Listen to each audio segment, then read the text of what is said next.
elle est là? Elle a fait la demande? Allô? C'est quoi non le badé? Allô, bonsoir ma fille, ça va? Ça va et toi, maman? Tu bibi na Nous allons matin? au cahier. Maintenant, les gens demandent... Pesa bino mbote na batuma bozo sala promotion kitoko. Ya biloko na yo. Les gens disent olobi nini mpona hippodrome, olobi nini mpona Hippodrome penza, hippodrome penza, hippodrome photo ya ebele koleka ebele.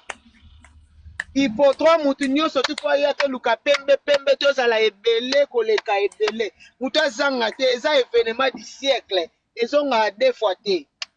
Ezongaka deux fois te, donc biso tout tozala wana. Ekoyinda mabe ekozala donc dégâts.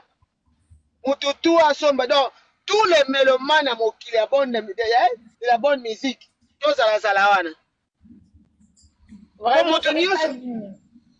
Pour mutu nyonso tout déjà azala ka kofifil. C'est ça. Amoni ba congolais. Batu nyonso tout bazala ba kofifil na ba kofiette. Donc bino nyonso tozala wana biso tu ozala pe donc dégâts quoi. Ma du siècle ya mbala moko ekozonga susu te. Donc ba billet ezotekama na ndenge moke te donc tokozala ba 150 000 kuna. Ah, I swear to God. Yeah. Tokozala 150 000 personnes kuna. Vraiment, on doit être très, très, très, très